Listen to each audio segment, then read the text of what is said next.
कार्य माननीय सब संस्थावां नेतागण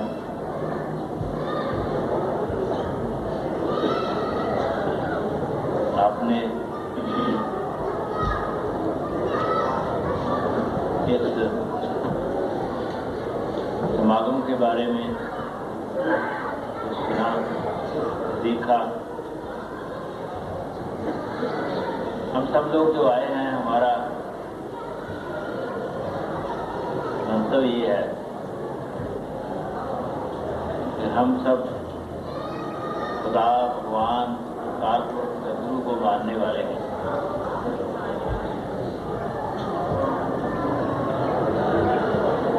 जैसे आज नाम सिमरन 1 घंटा हुआ तो आप सबको प्रार्थना की गई थी कि 1 घंटा नाम सिमरन में सब लोग शामिल होने चाहिए। ये नहीं कि जो नाम हम सिमरन करते हैं वो करो, जो आपको आपके गुरु ने दिया हुआ है, जो कुछ किसी ने रास्ता त्याग किया है, नाम परमात्मा का है, वही सबको लेना चाहिए आपने सीखे।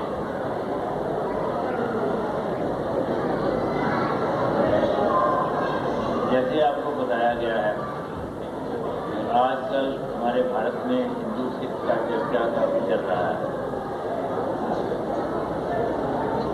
जब से दुनिया बनी है उसमें कभी शांति और कभी अशांति ऐसे चलता रहता है। जब से दुनिया बनी है कभी बीमारियां फैलती हैं और कभी रोग रहते हैं लोग। जब बीमारियां फैलती हैं उसके लिए उपचार किया जाता है कि रोग करने के लिए जड़ियाँ बूटियाँ आग का प्रयोग करते हैं। अस्पतालों में जाते हैं लोग, और ऐसे ही हमारे देश में ही नहीं, लगता है कि सब दुनिया में शांति का फैलाव बहुत बढ़ता जा रहा है और बढ़ चुका है।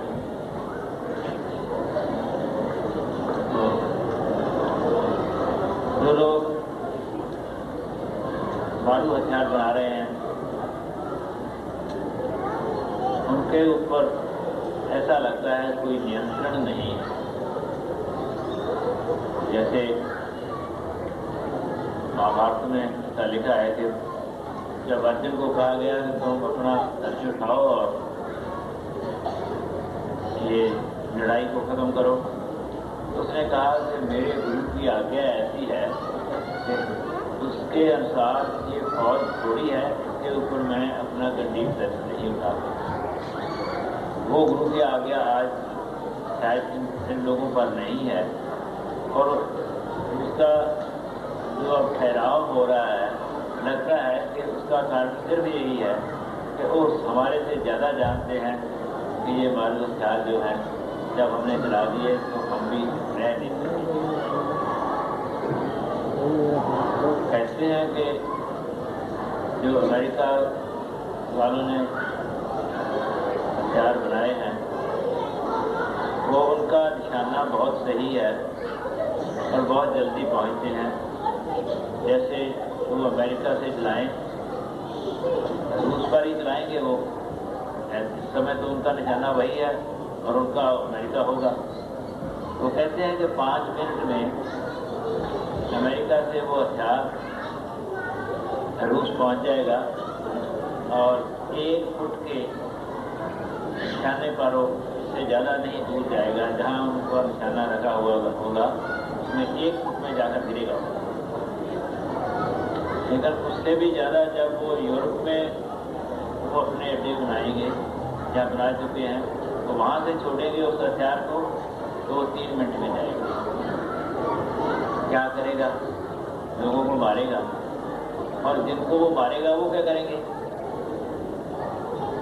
एक आदमी कुरान शरीफ लेकर बैठा है, एक गीता लेकर बैठा है, या कोई भी धर्म ग्रंथ लेकर बैठा है, उसके पास बैठकर वो बंदूक चलाता है। तो जब वो बंदूक चलाता है तो जिस पर चलाता है वो क्या करेगा बेचारा? वो चलाएगा? तो फिर वो कहेगा देखो जी मेरी गीता का अपमान किया है, मेरे कुरान का अपमान किया है, या मेरे किसी भी धर्म ग्रंथ का अपमान किया है। तो कौन करता है? वो खुद जो बुजुर्ग चलाने वाला धर्म ग्रंथ लेकर बैठा है वो करता है। मैं ऐसा समझता हूँ। तो यही धन राशि जो है, अगर उन लोगों पे इसका खर्च हो, जैसे आपने बहुत बारों में पढ़ा होगा, इथियोपिया में कितने लाख लोग भूख से मर गए हैं और कितने मर रहे हैं, क्यों मर रहे हैं? उनको रोटी पहुंच रही है उनके देश में, लेकिन उनके देश में वाहन नहीं है जो रोटी को उन लोगों तक पहुंचा सकें, या उनमें कोई एक आदमी आगे लगने वाला है, वो मर गया है तो उसके पीछे कोई आदमी काम करने वाला बच्चे औरतें नहीं है, तो उसके कारण वो मर गए हैं, वो मर रहे हैं। क्या उनकी तरफ उनका ध्यान नहीं है? वो खुदा के आदमी नहीं है, वो भगवान के आदमी नहीं है, या भगवान या खुदा को छोड़कर भी वो आदमी नहीं है? आज सब लोग ये कहते हैं कि मनुष्यता जो है उसका कुछ करना चाहिए, तो ये क्यों नहीं हो रहा कि हम अपने धर्म से पतन हमारा हो रहा है?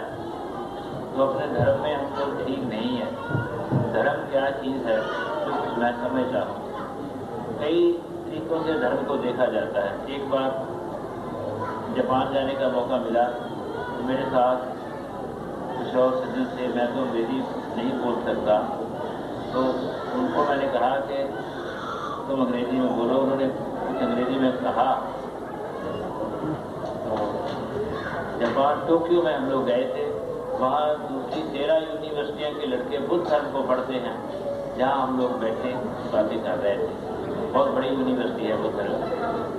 तो लड़के लड़कियों ने सवाल किया कि सबका साझा धर्म कौन सा है? बड़ी मुश्किल बात है।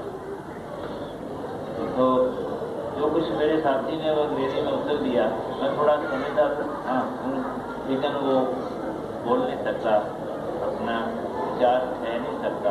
तो मैंने उनको कहा कि मैं कहता हूँ और मेरा तर्जमा आप कर दो। तो मैंने उनसे कहा कि हमारे गुरबानी में जो धर्म लिखा है, जैसे उसमें मुसलमानों की वाणी है, हिंदुओं की वाणी है, सिख गुरु की तो है ही। तो बाबा फरीद जी, शेख फरीद जी का एक कथन है आस्था राग में, तो कहते हैं बोलिए सच धर्म, झूठ ना बोलिए। तो मैंने उनको कहा कि ये सबका साझा धर्म है। जो धर्म को नहीं भी मानते वो करें बेशक भले ही कुछ, पर वो कहेंगे नहीं कि झूठ बोले। तो बहुत वो लोग खुश हुए। ऐसे हम जो धर्म को मानने वाले लोग हैं, अपने धर्म में रहकर एक दूसरे का सत्कार कर सकते हैं, और दूसरे का धर्म का हमें बहुत जरूरी है कि सत्कार चाहिए। इसके कारण ये लड़ाई बंद हो सकती है। गुरु तेग बहादुर जी के बारे में आपने सुना है, शायद ये बात आप बहुत लोगों को नहीं पता होगा कि जैसे ये बताया गया कि शिव मंदिर में ब्राह्मणों ने कश्मीर में जाकर प्रार्थना की कि औरंगजेब ऐसा कर रहा है, तो इसके लिए कुछ हमें राहत मिलनी चाहिए। तो वहाँ ये कहा जाता है कि वहाँ मंदिर में एक चिट्ठी गई, जिसमें ये लिखा हुआ था कि गुरु नानक की गादी पर गुरु तेग बहादुर है, आप उनके पास जाइए। तो जब वो लोग उनके पास गए तो उनको कहा गया कि तुम उसको कहो कि तेग बहादुर जो है ये हमारा पीर है या गुरु है, इसको आप मुसलमान कर लो तो हम सब लोग हो जाएंगे।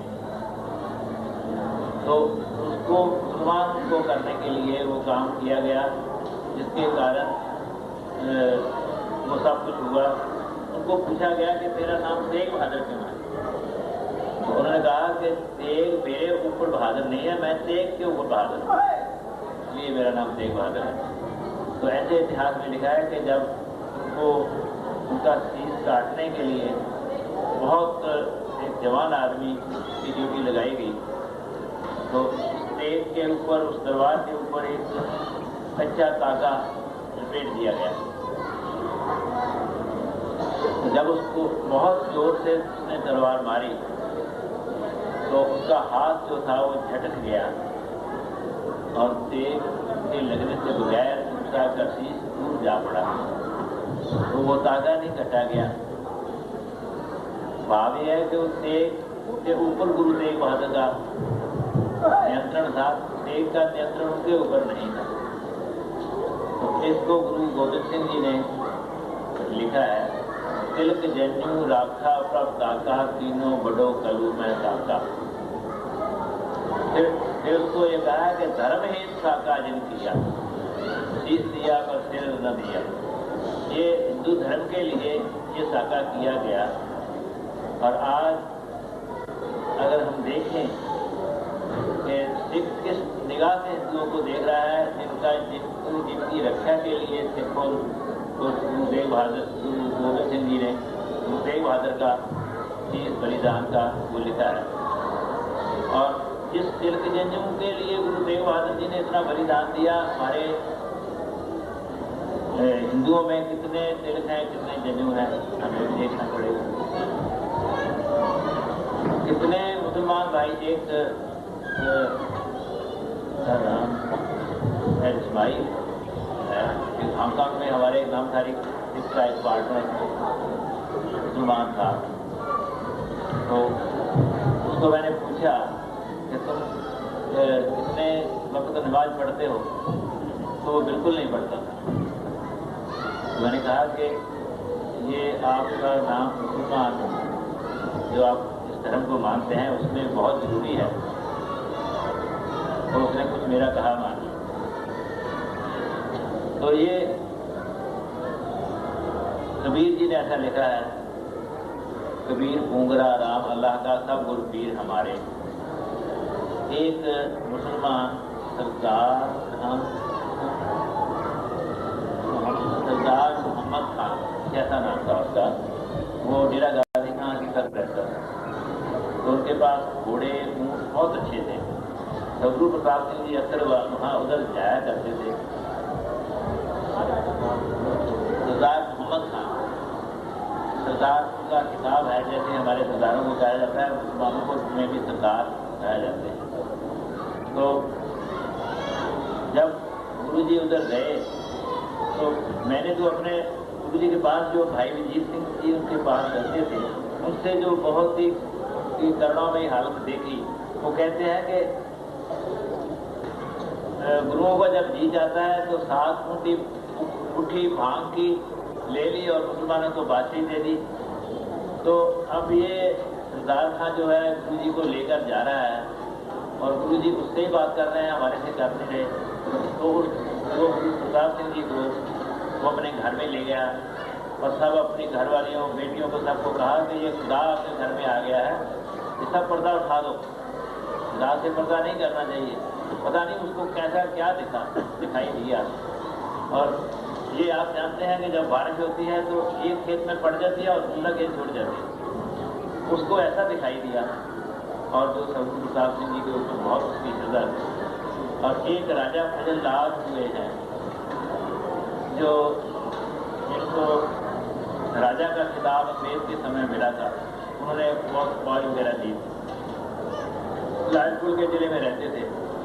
वो सदगुरु जी को बताया करते थे कि महाराज, इस बात की हिंदुओं को सुगंध है, वो नाम नहीं लेते थे मुसलमान होकर, उस गाय का नाम नहीं लेते थे, जिस बात की हिंदुओं को कसम है, सुगंध है, मैं अपने सब खेतों में, अपने खेतों में या अपने जायदाद में उनका बिल्कुल उसको मार नहीं देते।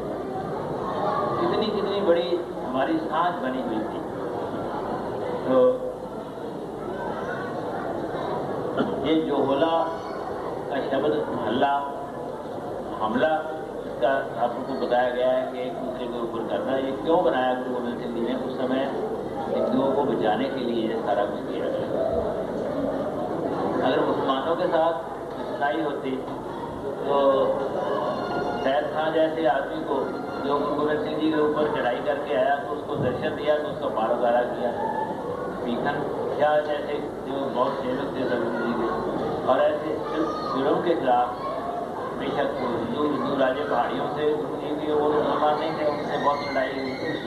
तो मेरा सिर्फ कहने का मतलब है कि हम लोग जितने हम लोग भारत से आए हैं, हम इसलिए आए हैं कि हम सब लोग इकट्ठे बैठकर अपने धर्म के मुताबिक अपने आप को सुबह उठना या किसी को प्रेम करना, किसी के धर्म का आदर करना, अपने धर्म का भी प्रचार करना, इसलिए हम सोचते हैं।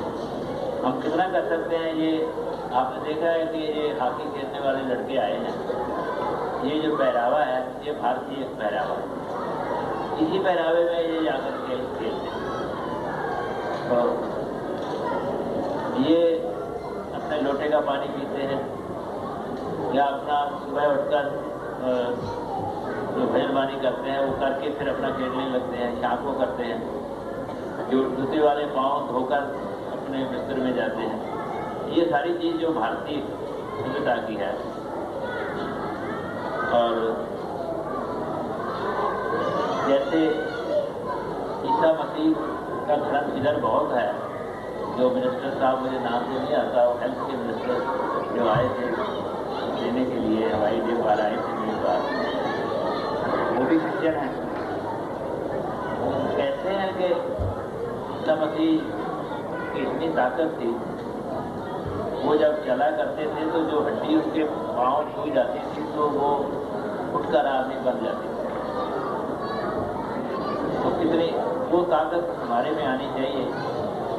उसको हड्डी को आदमी बनाने के लिए तो नहीं, तो हमारा मन को ठीक करने के लिए हमारे पास ऐसी ताकत जरूर होनी चाहिए। तो बहुत खुशी है इस बात की, जो सब लोग हम इकट्ठे हुए हैं। और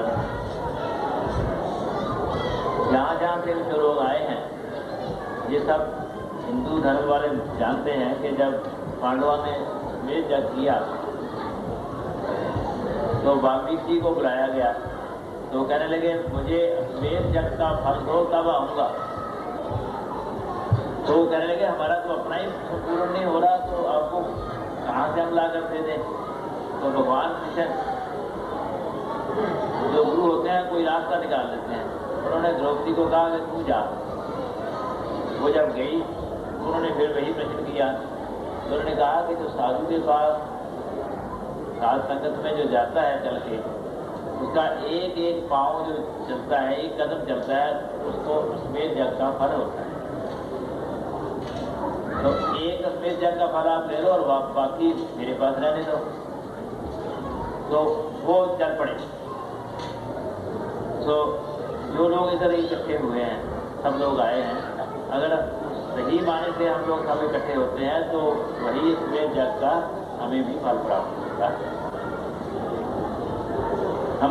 मैं चाहता हूँ कि अपने नामधारी संगत के रास्ते और आप लोगों की मदद से जो इधर के गरीब लोग बीमार रहते हैं, उनके लिए कुछ करने के लिए हम लोग सोच रहे हैं। ये गरीब और अमीर होना किसी की जायदाद नहीं होती, कभी कोई हो सकता है। तो इसलिए हमें जो हमारे जिन लोगों के पास रुपए धन और सब कुछ है, उनको ये बहुत सोच लेना चाहिए कि कभी ऐसा समय हमारे पर भी आ सकता है। और आप सब जानते हैं कोई ज़्यादा धन वाला हो जाता है, कोई कम धन वाला हो जाता है, ये सब चलता रहता है। तो इसलिए हमें उन लोगों की सेवा बहुत ज़रूरी है जो हम लोग करें, ताकि हमें इसका अच्छा फल प्राप्त हो सके।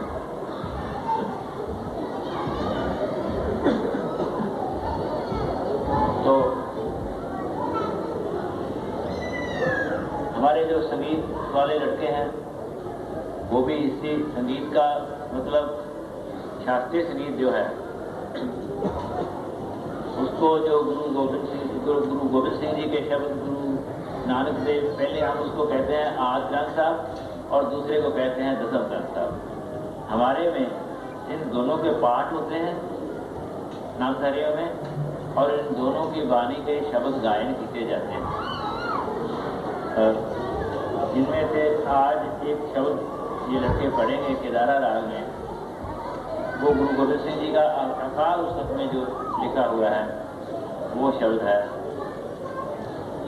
खीर कैसी छीरावत, नाच कैसी छतरा मेल, छपा कर कैसी छप कालंदरी के फूल के, हंसनी सी सियारू हीरा सी हुसैनाबाद, गंगा कैसी तार चली सातों संग रूल के, पारा सी पलाऊगढ़, रूपा कैसी रामपुर, सोरा सी सुरंगाबाद, नीके रही झूल के, चांदनी सी चांदागढ़, चंपा सी चंदेरी कोट, कीर्त तिहारी रही मालती चित्तूर। ये शब्द है जो आज लड़के ये पढ़ेंगे। उसके बाद दूसरे पता नहीं कौन सा शब्द पढ़ेंगे। और हमारे, मेरा सिर्फ कहने का भाव है कि हमारे नामधारियों में हम समझते हैं कि गुरु नानक की और गुरु गोविंद सिंह जी की वाणी में कोई फर्क नहीं है। कुछ विद्वानों ने ऐसा भी लिखा कि ये गुरु गोविंद सिंह की वाणी नहीं है, ये गुरु वाणी नहीं है, उनको मुबारक हो। लेकिन अब वही लोग को मानने लगे हैं कि हाँ ये भी गुरबानी है। ये अंग्रेज ने आकर हिंदू सिखों का, मुसलमान हिंदुओं का, मुसलमान सिखों का तो फर्क डालना ही था, वो डाला, लेकिन वाणी में फर्क डाल दिया कि गुरु गोविंद सिंह जी की वाणी को उनको दृढ़ कर दिया कि ये गुरु गोविंद सिंह की वाणी नहीं है, ये गुरबानी नहीं है। और बहुत ही हमें संकोच होता है ऐसी बातें करने से। एक आदमी ने, एक सिख ने ऐसा कहा कि ये वाणी तो, ये उच्चारण तो गुरु गोविंद सिंह की हुई है, लेकिन ये गुरबानी नहीं है। हमें तो समझ नहीं आती इसका क्या मतलब है। ये तो इंग्लैंड वाले या अमेरिका वाले बता सकते होंगे तो जिन्होंने ये दृढ़ किया है लोगों को।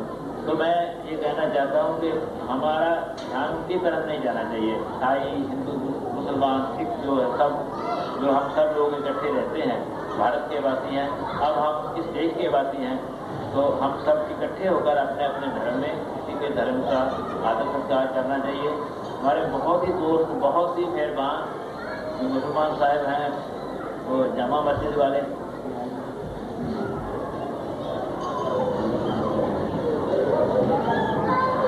दिल्ली वाले पीर हसन निजामी साहब हैं, और मुझे उनके नाम नहीं आते, दूसरे पीर साहब जो आए थे, तो वो हमारे बहुत, हमारी संस्था में, हमारे सभा में हमें बहुत मदद देते रहते हैं। जब ऐसी सभा होती है, हिंदू, मुसलमान, सिख, ईसाई सब इकट्ठे होते हैं, तो वो हमारी बहुत मदद करते हैं इस बात में, तो हमें बहुत खुशी होती है।